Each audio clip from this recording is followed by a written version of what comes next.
giving them the inheritance of the nations. How great are the works of the Lord!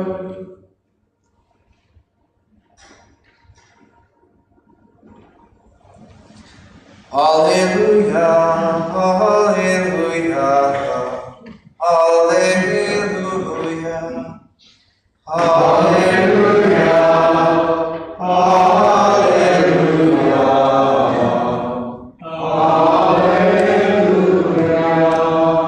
The Lord be with you.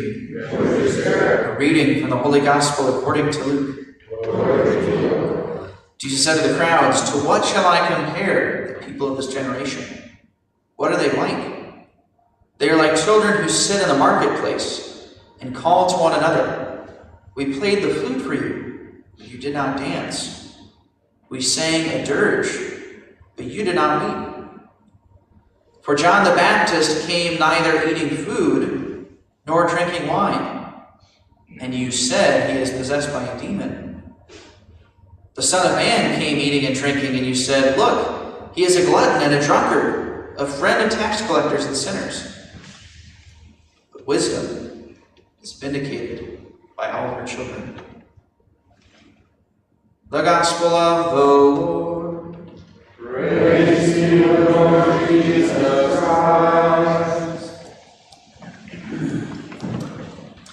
When I was in seminary in southern Indiana, one of the very interesting aspects of being there was that we had students from different parts of the world at the seminary. So we had some students from Nigeria, we had some students from Korea, South Korea in particular, we had seminarians from Vietnam, and of course we had seminarians from Latin America and Central America. And it was very interesting interacting with them and hearing about their different cultures, especially those who are from the East. We also had seminarians from India, which is very interesting. They always wanted to make Indian food for us and never really settled very well with me, so I kind of had to embrace that in some ways. The Korean seminarians, their food was actually really good. It was really delicious. But anyway, it was interesting being in seminary with them because I got to learn about the church in other parts of the world. You guys have heard me say this before. There's a famous book that came out about 10 years ago. It's called The Global War on Christians. And for many of us living in the United States, that sounds like an exaggeration because we are not really experiencing it. We are experiencing it in soft ways. But there is a very real persecution taking place throughout the world on Christians. The authority for this in the United States, it's Gordon Cromwell Seminary in Massachusetts. And according to their numbers, about 100,000 Christians every year are martyred for the faith. 100,000. And thousands more are imprisoned and tortured or taken into slavery for the faith without being killed. There truly is a war on Christians. We just don't experience it as much here in the United States. You see it in the drug cartels in Latin America. You see it in the radical Muslims in the Middle East. You see it in places like North Korea and Russia and China. There is a very real war taking place. And the men at St. Minor with me, who are from those parts of the world, they were able to teach me about some aspects of that. Like, for example, the seminarian from Vietnam shared how, where he is from in Vietnam, they are relatively friendly to the Christians, and yet the government still controls who can be allowed into the seminary and how many people the seminary can take. In South Korea, there's a lot of Catholics, but of course if you cross the border into North Korea, there's all sorts of persecutions that take place.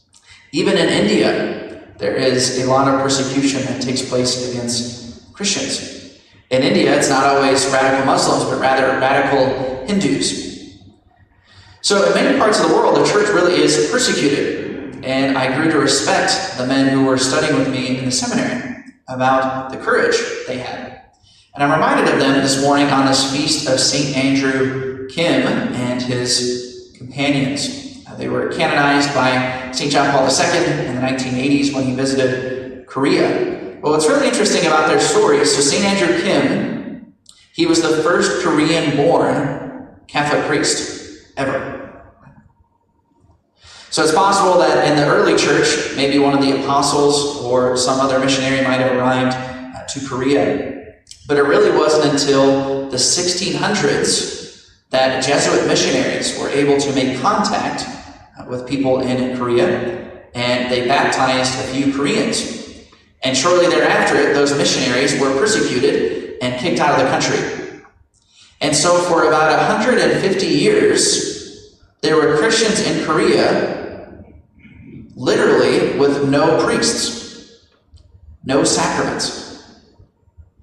And those Koreans kept the faith going on their own. St. Andrew Kim was one of those Koreans who was born about 160 years after the missionaries arrived. And when he was 15 years old, he was baptized. Often they would wait to baptize their children out of fear that if they taught them about the faith when they were younger, their children might accidentally speak in public about the faith, and they would experience the wrath of the government.